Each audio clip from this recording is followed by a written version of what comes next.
4 சிறப்பு பேருந்துகள் இந்த மாவட்டத்துடைய அமைச்சர் அன்பிற்கினிய அருமையான மூர்த்தி அவர்களும் துறையினுடைய அமைச்சர் என்ற வகையில் நானும் இணைந்து இன்றைக்கு பக்தர்கள் பயன்பாட்டிற்கு அந்த பேருந்துகளை இயக்கி வைத்தோம்.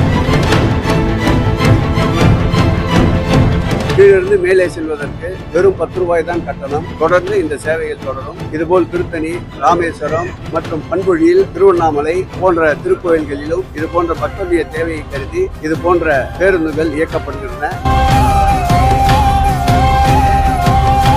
பயபக்தியுடன் பூஜையில கலந்துகிட்டு கொடியசைச்சு வச்சு புதிய பஸ்ஸ பயன்பாட்டுக்கு கொண்டு வந்திருக்காரு அமைச்சர் சேகர் பாபு அவர்கள்.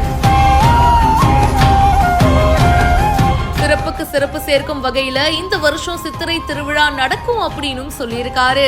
மதுரை அழகர் கோவில், கள்ளழகர் திருக்கோவில்ல பக்தர்களுடைய பயன்பாட்டுக்காக அடிவாரத்துல இருந்து மலை மீது இருக்கிற பழமுதிர் சோலை முருகன் கோவில் வரைக்கும் கோவில் நிர்வாகத்தினால பேருந்து இயக்கப்பட்டுட்டு வருது. இப்ப புதுசா 4 பேருந்துகள் பயன்பாட்டுக்கு கொண்டு வரப்பட்டிருக்கு. இத அமைச்சர் சேகர் பாபு அவர்கள், பதிவுத்துறை அமைச்சர் மூர்த்தி அவர்கள் துவக்கி வச்சிருக்காங்க. அதுக்கப்புறமா செய்தியாளர்கள் கிட்ட பேசும்போது சட்டமன்ற அறிவிப்புப்படி 1,20,00,000 மதிப்பீட்டுல 4 சிறப்பு பேருந்துகள் அழகர் கோவில், கள்ளழகர் கோவில் பக்தர்களுடைய பயன்பாட்டுக்கு கொண்டு வரப்பட்டிருக்கு. இதுக்கு கட்டணம் வெறும் 10 ரூபாய் மட்டும்தாங்க.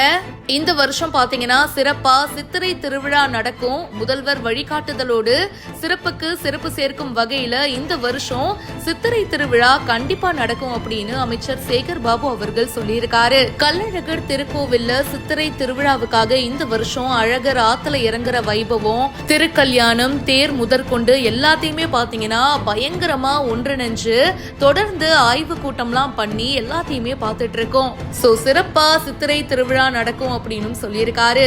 பூஜைலாம் பண்ணி அண்ட் அதுக்கப்புறம் கொடியசைச்சு வச்சு 4 பேருந்துகளை பயன்பாட்டுக்கும் கொண்டு வந்திருக்காரு. இந்த வீடியோ பத்தின உங்களுடைய கருத்துக்களை கமெண்ட் பாக்ஸ்ல சொல்லுங்க. மேலும் பல இன்ட்ரெஸ்டிங்கான விஷயங்களுக்கு இப்பவே பிஹைண்ட் ஃபாலோ பண்ணுங்க.